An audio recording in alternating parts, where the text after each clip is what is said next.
there basically. Okay, so that's one of the things. The other part is the devices. Like I can go to my devices, and there I would be able to see the list of all my devices right there. I can search by photo, scanning QR code as well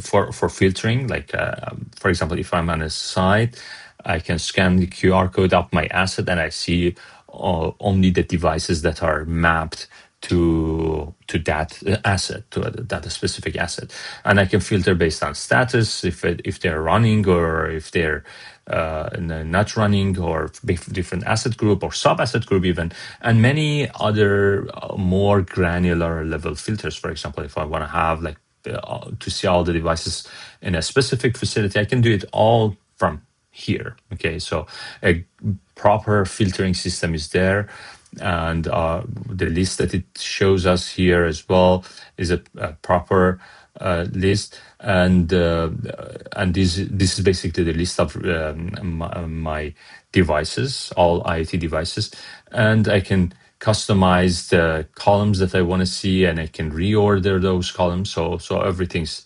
doable here. I can go to the setting, I can refresh the page, I can like basically all of those basic things that a table would need.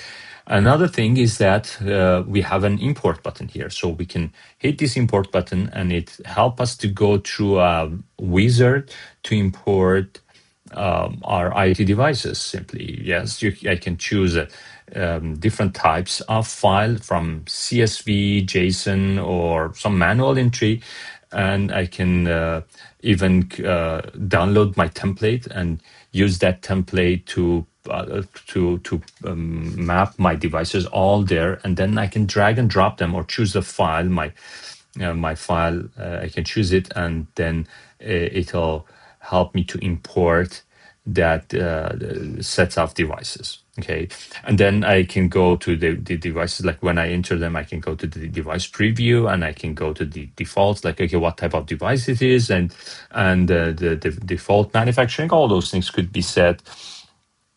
It all could be set properly here, and then I have this validate device button. So when I hit that validate button, it's gonna validate it based on every constraint and everything, based on the pinging, all those things. Okay, so that's about importing the devices, and I can show you one of the devices that we have here, for example, attached to this asset. So the asset ID is there, the device is here. I can click on this one, and here it shows me my device card basically. So this is a template, like an example. Like maybe the naming is not correct, but it's kind of it's a kind of an asset that I've selected. So I see here my analytics. So the sensor reading, like there are different things that I can see under my analytics tab. Like there are different tabs from analytics to monitoring to work orders, the requests, all of those things created based on the devices, and the alerts even. So we have a log of all alerts that's been created and on this device historically, and I can go to my different more tabs are also nested there. For example, I can go to simulation, and I can simulate a kind of incident, or I can simulate anything like I can do some kind of failure injection, or can simulate a rule before putting it into work. And I can get some general info as well, the parts that been associated, the attachments, so, and the location. Like and location shows the, like other cars, it shows a kind of map of my device where it's located.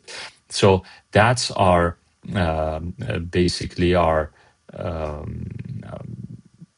IoT device info card that shows everything. I can start a simulation here actually to show very quickly.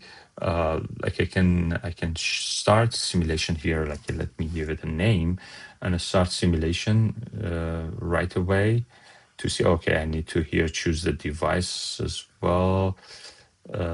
So I'm just looking for one of them, and then I can hit simulation, continue the simulation. Okay, and now when if I go back here, now this is running.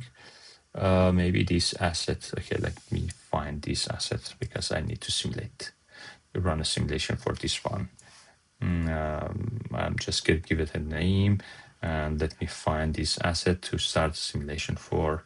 And now when I selected the asset, now this is the one that I want to simulate. Okay, so if I go back to my device, now I see, I should be able to see my live data. Maybe it's not connected now, but when it's connected here, I'd be able to see all my sensor data, both the current existing value and the over time values. Seemingly that the simulation is not running right now, which is fine. Like the simulation is being created. Let me see if I can find it here.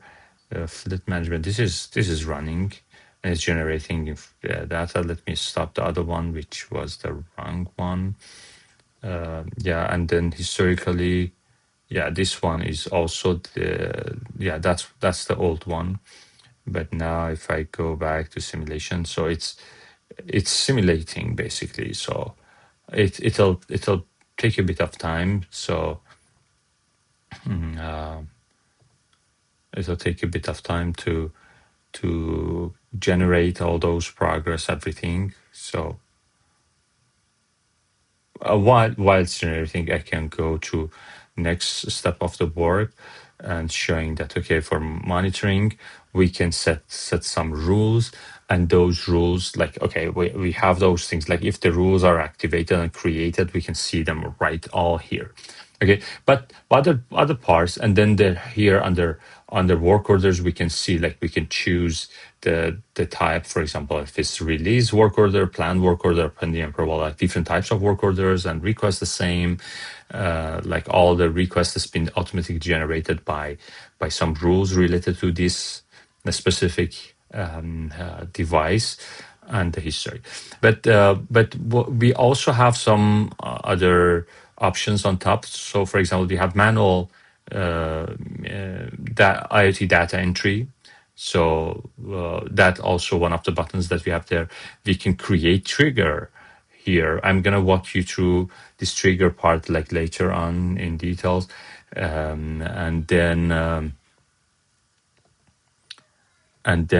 I also have configure simulation. Yes, that's the thing that we walk through. And then this is our IoT device attached asset, but I can also see the asset card. I can hit this button and it takes me to the asset card. That's a real asset card, specifically showing all different information related to the assets, like a generic purpose documentation of that asset. Okay, so, and I can easily navigate from there to the IoT device section. Okay, so okay, now seemingly it's running. So if I go back to the set here, okay, now it shows the simulation is running. So now it shows all the data. That's the thing that I was looking for. So I see the pressure, I see temperature, look like different sensors are running, and it shows the historical data, all those things, and then monitoring as well